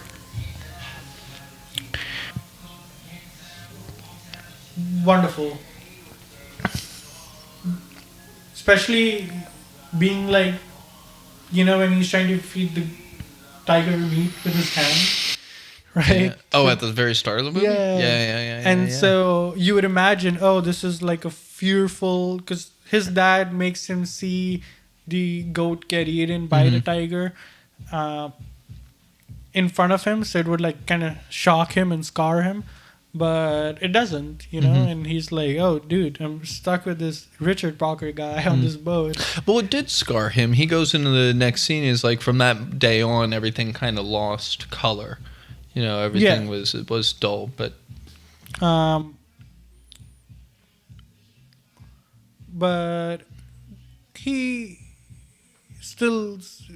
Because after that scene, he then goes and falls in love. Then he takes Nandini, the girl, to the zoo as well and shows her Richard Parker. And she's like, oh, look, he's listening. Right? And so he definitely has that bond with the tiger and the animals. And that's, again, why I thought the animal plot line or the animal story being more realistic, because he has that connection with them. The big change that I really loved was when he surrenders to God. I think that was very powerful, and that's kind of what allowed him to go onto this journey of building that relationship with the tiger, because before that he's really focused on survival. How do I survive this? And I think this is where religion plays like a huge role, and I think to some extent this is, in my head, the pro for religion is having kind of like a small candle in a very dark room, and it just hope. And when you see him being like all focused on survival, he's very scared of all the animals, he's very uncertain, and then he goes onto that boat and there's that storm. And then he yells like, dude, I surrender, show me what you got. I'm willing for this experience. I have accepted my demise here. And it's kind of on the, I don't know if you ever read the Bhagavad Gita. right? So it's most commonly known in like Western society because it's like, oh, this is what Oppenheimer read before he made like the atomic bomb, but it's quoted very often. But the best thing about that book is it's basically like battles between a family of like five brothers and sisters and the sixth one, and it's all for like throne and power. But it's got a lot of like perspectives that your opinion on them changes as you read the book different times. And so it's like, oh, I thought this person was Yeah. bad, and then you read it Yeah. again and you're like, oh, maybe this person is bad. And Interesting. so just having that, being like, oh, this entity, maybe it's one, maybe it's a million, but this is something that will get me through like my difficult times, because I don't have to be worried about something if I can just get this assurance of better days are yet to come. I think you're right. I think, I mean, that's a large reason why religion exists, because at the end of the day, it is about hope. It is about reason. It answers questions as to why we are here. It is that light in a dark room. I was looking up. It's called Pascal's Bet, I believe, which is. I'm going to choose to essentially follow a god or pray to a god, because if I don't believe in a god and I spend my whole life not acting as if there is a god, and then there is no god. If I spend my whole life acting as if there is a god, I dedicate myself to God, and then there is a god, I'm going to be really fucking happy. Yeah. Whereas if I don't, I'm going to be really fucking unhappy, right? So I might as well, just in case. And I occasionally will play around with that concept in my life of thinking, okay, when I, actively choose to reject the idea of a god, right? I play around with this concept, but in watching this film, and I think you're right, when he surrenders himself and he ties himself to the boat, I had a thought watching this. If there is anything that I think could bring someone close to God, it is the force of the ocean. Really any force of nature. Yeah. But lost at sea on a fucking 30-foot vessel, You would see Jesus. I'm praying to God. You hope you do, right? Yeah. And it's like this. Oh shit. You're not here. Shit. Yeah. Yeah, and that scene is also so cool because then he also sees his struggle in Richard Parker. Right, when they're both just on edges of the water, and Richard Parker kind of floats up to him, and the next day he wakes up and kind of takes Richard, because he's tried the, what do you call it? He's tried his dad's approach of logic and reason, where he's like, I can't tame him, but I can train him like a zoo. So he starts with like, oh, coming next is the one most spectacular tiger ever. Right, and does that bit, and then he's like, this isn't really going well, he still might kill me. But then after he does that and he's like, dude, I'm okay if I die now because this is annoying. That's the way to put it. And then he has that moment under the tarp because he takes off the whole tarp, then he sees Richard Parker struggling without the tarp, so he puts the tarp back on. And then the next day he just sees, the tiger lifeless and just exhausted and given up, and he gets close to him and the tiger doesn't do anything. And it's kind of like what his dad says, like, you don't see yourself in the eyes, you're just meat for the animal. He kind of believes that I did see myself in Richard Parker, because even though he's like more ferocious and more deadly, he's still kind of in the same boat, literally, as I am in. That was a good pun. Naturally. But also he's equally on the verge of giving up, Mm-hmm. whereas I am, and it's like we don't want to do this anymore. So just come and get us.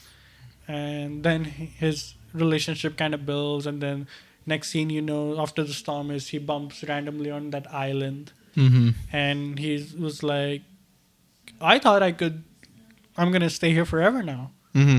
until he sees that dude, Mm-hmm. and is like, maybe not. Yeah, maybe not, because he saw where his life was heading.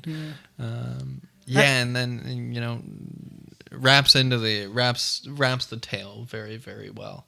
Yeah. They don't spend much time saying how he gets from that to. I would have liked to know a little bit more about where he landed. What was the part of the ocean that he was spending all this time in? Where did he drift from? Like, what was his journey? So he went from India to Mexico. It was Mexico. Yeah, that's the final beach. That's right. Yeah. Because you're right. He was in Mexico.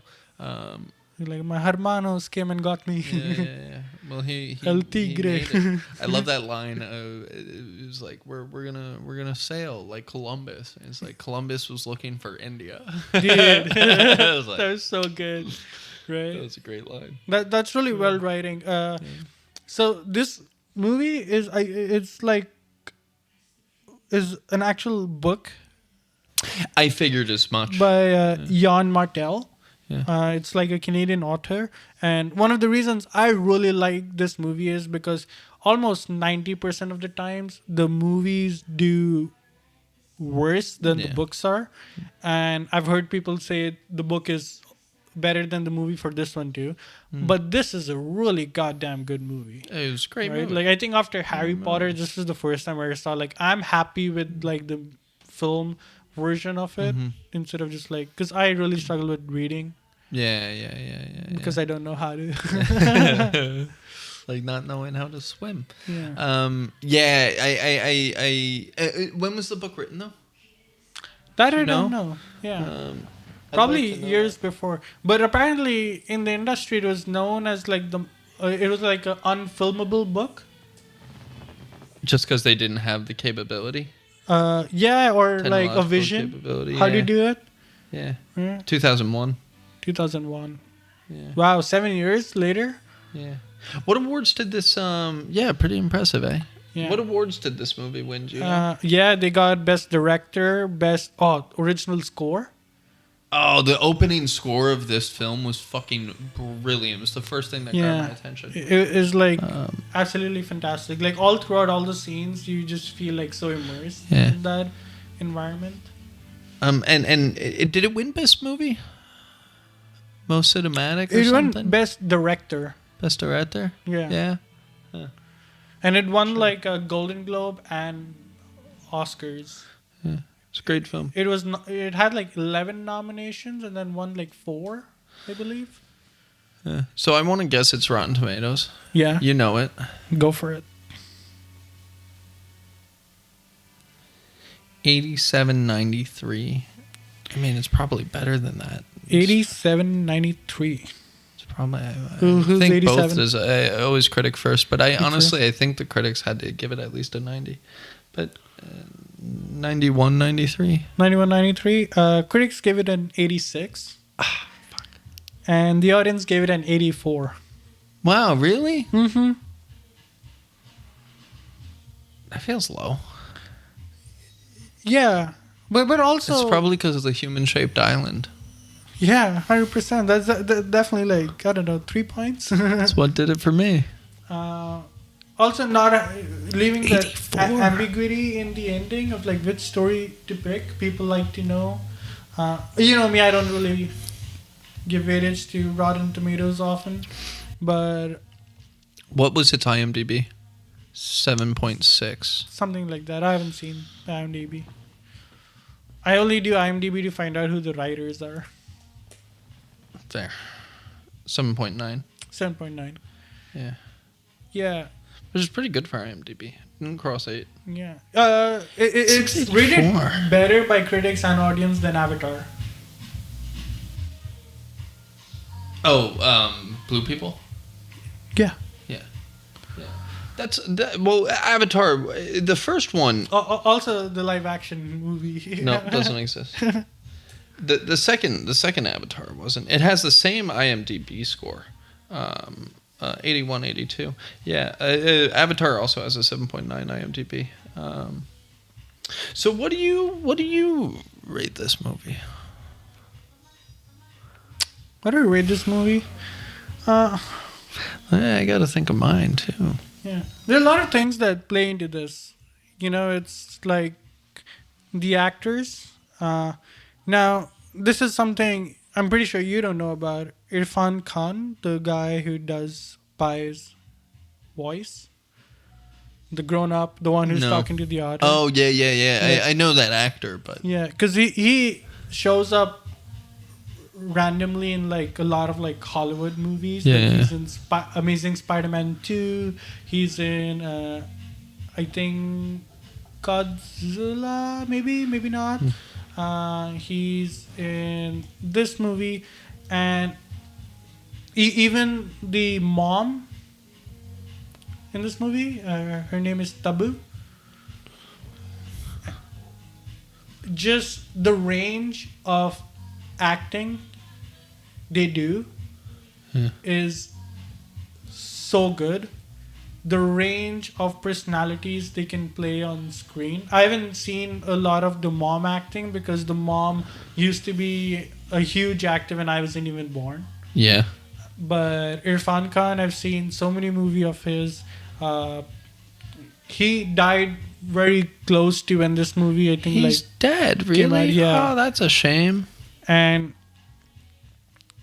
yeah, died 2020. yeah, and it was so cool to see. You have an actor who's say like working in India and doing like Bollywood films, which people on a general basis level don't have like a lot of regards for. Yeah. And he's able to act so well and be such a people's people, right? He's like the what's the word? He's the Pedro Pascal before Pedro Pascal. That's a wonderful comparison. That's really interesting. Right? That people want say him that. to see him, and so it was like really nice. And his simplicity, I think, is what makes this movie filmable. Yeah. Right? He's not like a Clint Eastwood. He's not a Robert Downey Jr. Yeah. There's no charisma, but there's so much charisma through passion that everything he says, every dialogue he talks about, his family, his love interest, him being like, one of my favorite lines I have from the movie is like, life is a journey about letting it go. But what hurts the most is not having time to say goodbyes. Yeah. And I'm like, dude, I don't think there's anybody else who would have said that dialogue, and I would have been like, okay, I this like kind of strings my heart. Yeah. I think Morgan Freeman, but no. Yeah, I think he really was. He was really perfectly cast. Kid does a great job too. Yeah, hey, that is his debut, Pardon? His debut. First time acting. Wow, really? Yeah. What a fucking debut. Right. What's he going on to do since? I don't even know. I think I've seen him like one other movie. I think he did a lot of theater. That's fucking impressive.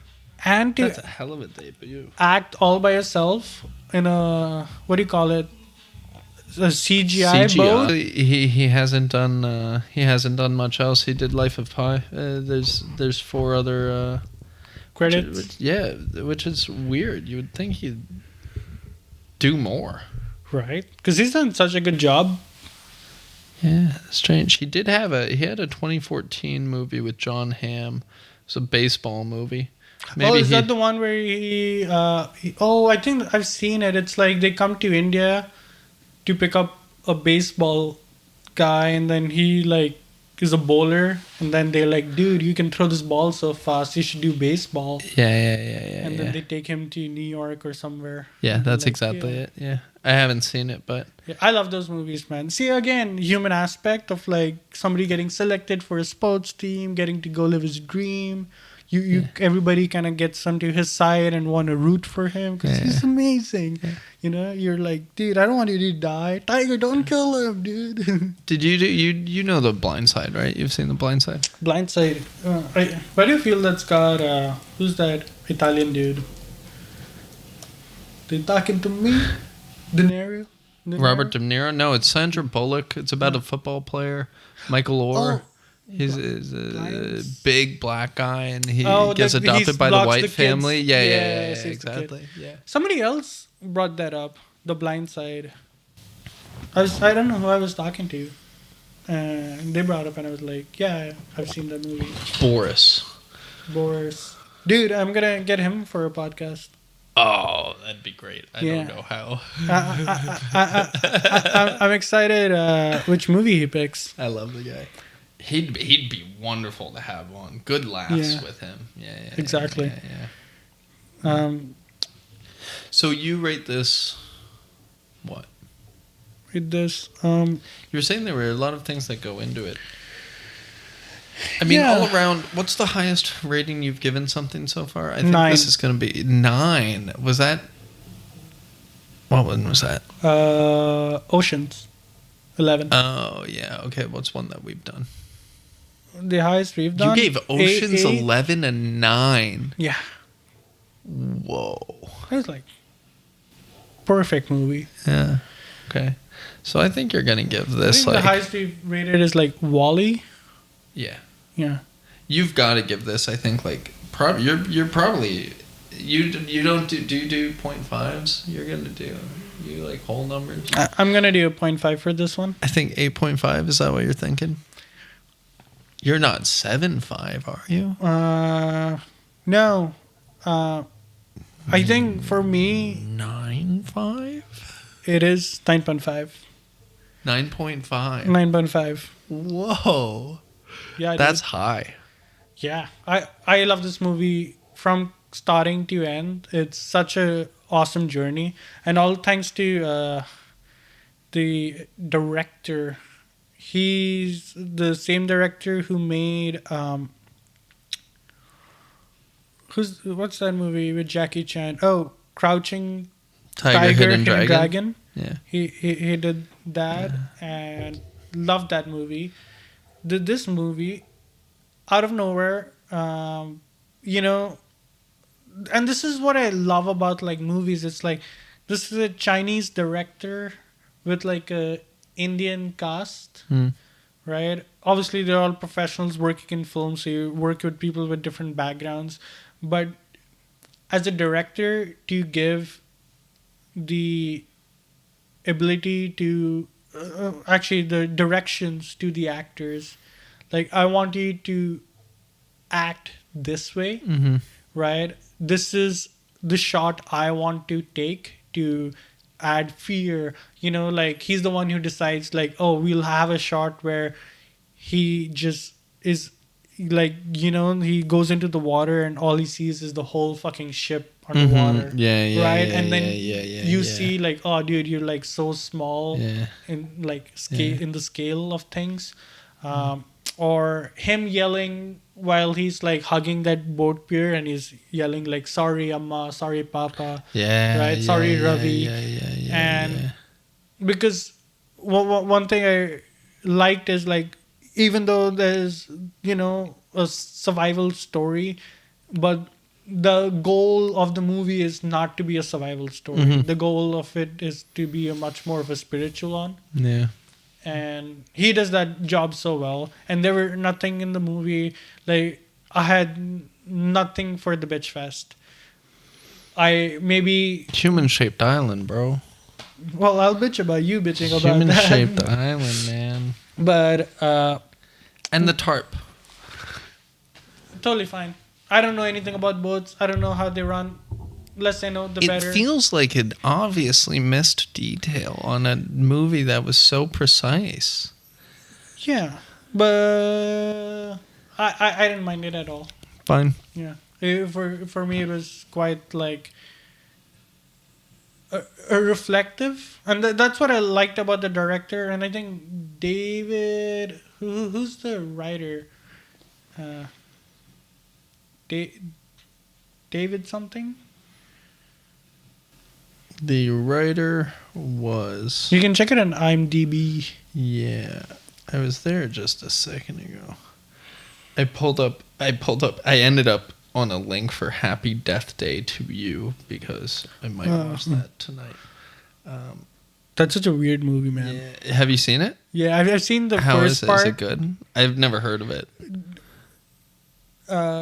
It's go watch it. Yeah, get your own taste. Okay. Yeah. Yann Martel and David McGee. David McGee. Yeah, Yann Martel is the author of the book.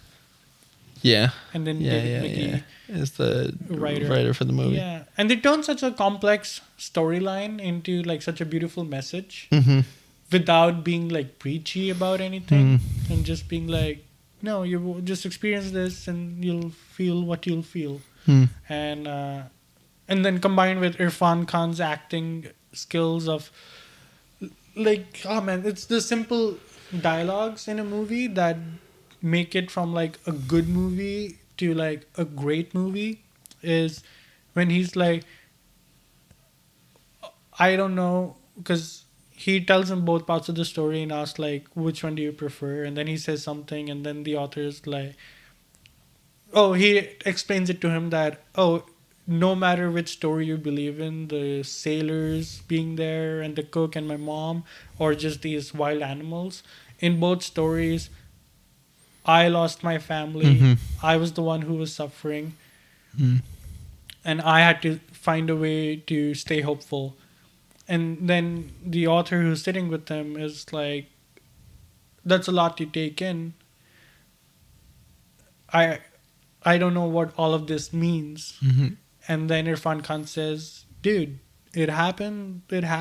Why does it really need to have meaning? I loved that. Right? Yeah. And I think that's something we can use all in our lives, right? Like getting caught up on things not turning out your way. And that's kind of like what all these survival movies touch on, is that person, or in our lives, natural calamity, having a death of somebody you love, or you getting into a car accident. And we all have this like kind of waking up moment of being like, I've not been living my life the way I should be. I'm like either like, what's a friendly word for slave?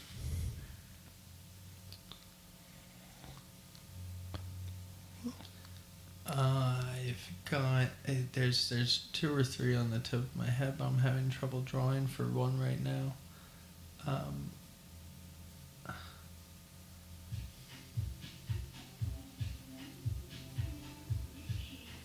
I've got like four sitting right at the tip of my tongue. I can't.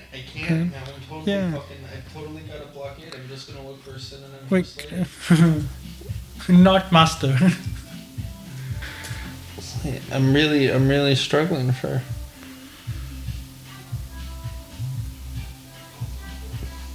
I don't really like any of these. Vassal, maybe. Okay, I think I'm gonna stick with slave. Yeah. It has more of an impact. But being slaves of our habits and our surroundings, right? Everybody's kind of just like tied down with that job. Everybody's tied down in that relationship they don't want to be in.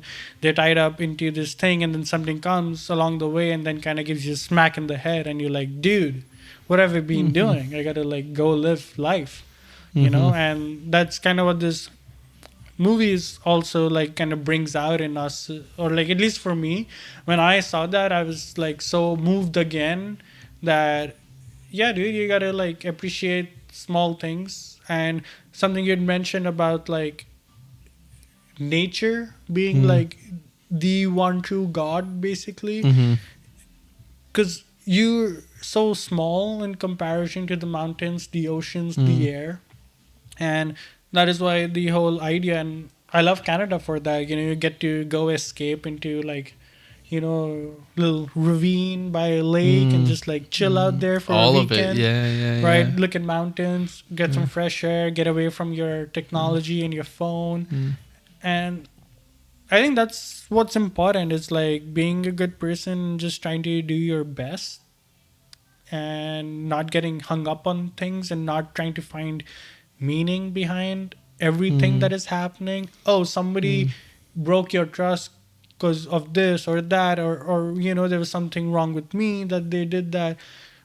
No, things just happened. You don't always have to kind of go philosophical on it and be like, oh, dude, the stars are misaligned. No, maybe you're just a bad driver and that's how you hit your car. Yeah, I agree. I think it's human nature to attribute meaning to things, and I really like what you said there. And I think in terms of the choice of the whether it was the writer or the director, and maybe it was the original writer to just say like, I think you spend so much time watching this story that you would think would have this profound moral and meaning, right? Especially because of how tied up it is in spirituality, in the powers that be. And at the end, it's just like, no, just like you said, just happened. Just be, just be. And now I'm here, and I have, and I have my whole other life, and it's that has its own story too. But and that's why I think that question about like, which story do you prefer is like such a good ending, like towards pretty much the end of like an ending to a movie, because that also unpacks into like, oh, do you prefer this like adventurous kind of thing, or do you want this like sadistic story of like, dude, this is awful and you just had a miserable time all throughout? Or do you want to hear the story of like, I got stuck on these animals and I kind of became friends with the tiger who didn't trust me? Way cooler. Yeah, right? Way better story. Way cooler. So you've given it a 9.5. 9.5. I think highest so far. That's insane.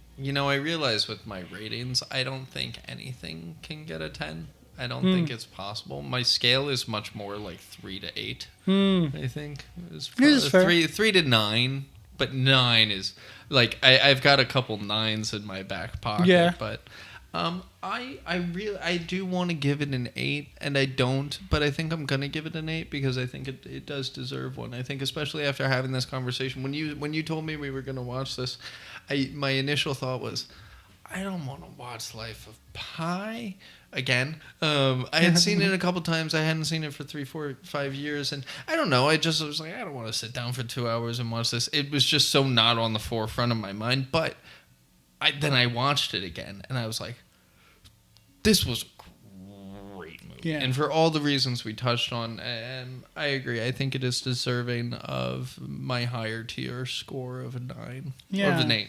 Whoa. Careful there. It gets Easy. an 8. It gets an 8. Yeah, probably the one point is the human-shaped island. 7.8. No backseas. It doesn't get an 8. It doesn't get an 8. No Why did it have to be... Exactly. It doesn't have to have meaning. The story doesn't have meaning. So why was the island in the shape of a human? Okay. Yeah. I think what you're saying, actually, no, that does have meaning. What I'm saying has no meaning. It does have meaning. It does have thanks. meaning. Thanks. I appreciate the... I do want to say, but yeah, when you asked which movie to watch, because I think we earlier discussed to do Hurt Locker, which I wanted to watch, and it has a funny story which I'll probably talk about again once we do it, but it's directed by James Cameron's wife and was released in theaters at the same time, not at the same time, but in the same period when Avatar came out in 2008. And Hurt Locker robbed Avatar of all the Oscars. Oh, that's fucking great. And yet the problem with society is that we're still here calling her James Cameron's wife. Yeah. That's a shame. Well, what's if she her made name? more movies. Is that okay, Miss Cameron. See? Let's give her the recognition she deserves. Yeah. Well, this episode wasn't about her. Oh wow, there's been a lot of them apparently. I think he's been married 5 times. Dude, can you imagine? He's always like Avatar. He's probably like high on some drugs and just, in his basement making these stories. Catherine Bigelow. Catherine, yeah. Yeah, that's it? Yeah, Catherine. That's it. Yeah. And she was the one who got Anthony Mackie on the big screen, pretty much. Who's Anthony Mackie? The Falcon from Avengers. Oh, yeah? Is she really? Yeah. She got him in? Yeah, because Anthony Mackie was in 8 Mile with Eminem. Was he, eh? Yeah. Yeah, you're right. He was the kingpin of the Yeah, I remember. antagonist group. Yeah. Sweet. Well, I think great. Yeah. So back to my story of so I found that it was funny that his wife kind of took away the eyes after he had spent so much time and money into making Avatar. Then thinking about Avatar, I love Avatar as a movie, but it's fine. It's for me, it's it's lacking a bit in the story department, and it's a little cliche and predictable. And the second one just sucked. The second one, I just don't even know why they're making 6 apparently. 6? Yeah, the third one's coming out now. Fire and Ash. Yeah, I know. In Christmas. But yeah, they're making 6. They're making total. 6 because they're all gonna make money. I think the third one is gonna get them cancelled apparently because they have too much connections of indigenous tribes and culture and really? Interesting. I mean that's pretty much yeah, right? But you think it's gonna get them canceled? And taking your resources, right? Yeah. And my whole thing was there's no suspense or anticipation of oh no, what's gonna happen, but only the fact that this is a cool movie to watch because you've got these cool action sequences, and you have these amazing cool graphics, amazing graphics. The small thing from that insect that flies.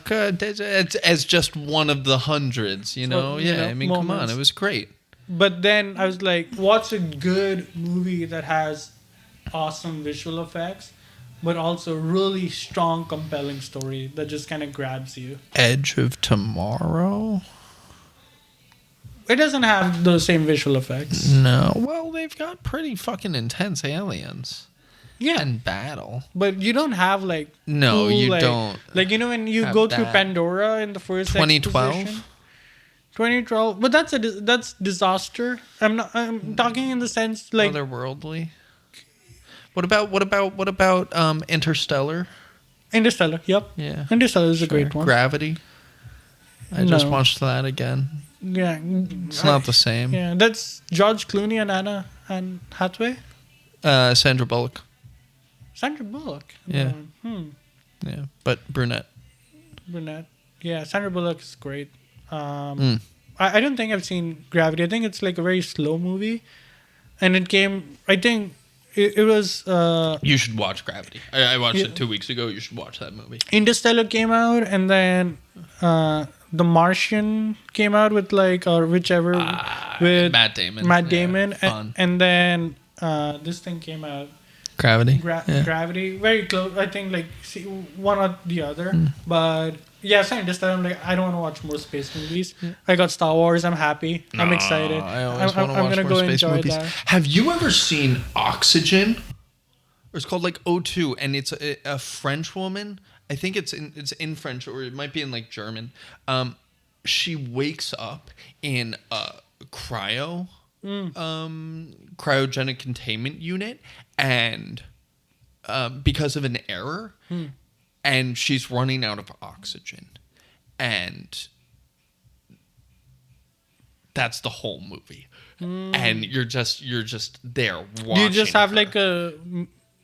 like oxygen level meter on the screen. It's like it's kind of a futuristic high tech thing, and so there's like an AI system in there, and she's trying to get in touch with people, and it's like they're trying to find her, and so but it is I would give that an 8.5. I'd have to watch it again, but I've seen it 2 or 3 times, and just as a like you want a fucking performance and a captivating film. I mean, it is really just the whole movie is her inside this fucking.